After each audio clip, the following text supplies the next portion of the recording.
Andy Burnham has been sworn in as Prime Minister. And they say politics never changes. But what if it can? And I don't mean with like party slogans and crazy headlines. I mean with really positive decisions.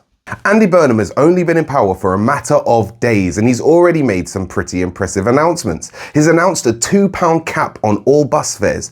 He's announced that we're removing VAT on domestic electricity bills. And he's also announced that he's cutting business rates from pubs, clubs and music venues. And then something happened that caught my eye a little bit. Take a look at this. A lot of the things to do with this, we've been talking about it for the last 2 years. Labour have had nothing but bad things to say about that, but now Burnham's talking our language. And I think it's because he realises, you know, we are the only show in town, and the only way he has a hope of getting Labour's popularity back up is to try and emulate Reform. Reform Sunderland accusing Andy Burnham of stealing their policies? Now that is fascinating. So if Reform Sunderland could please provide the evidence of them publishing these policies prior to Andy Burnham announcing them, then we can have that conversation. But until then, I'm going to judge the policies on whether they can actually help people or not.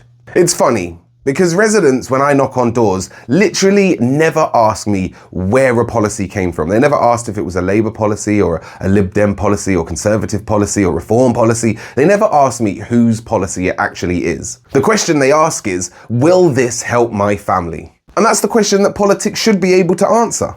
A £2 bus fare means you can visit family or get to work or get to school a lot cheaper. Removing VAT on electricity bills isn't going to solve the cost of living overnight, but every little bit helps. And it's important to be able to think to yourself that you can afford to turn the heating on when it gets really cold in the later months. And if lower business rates save a live music venue or a pub or a club and keep them going for a next generation to enjoy, then I am all for it, and so should you be.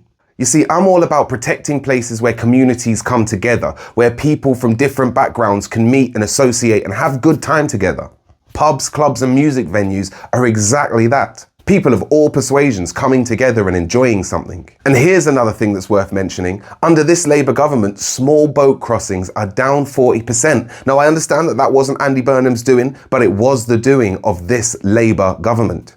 And whether you support Labour, Reform or nobody at all, you really do have to acknowledge that that's what people asked for and that's what they delivered.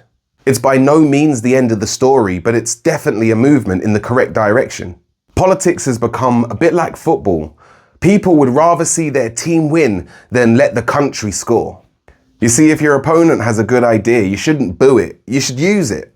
Because families can't pay their gas bills with political point scoring. So really, this isn't about Andy Burnham, this isn't about Reform, and it isn't about Labour. I'm talking about something that Britain has really been crying out for. Less arguing over who deserves the credit and more arguing about whether we've made life better or not. Hope doesn't begin when politicians stop disagreeing. Hope begins when they start actually solving the problems that people lie awake at night worrying about. Agree or disagree? Talk to me.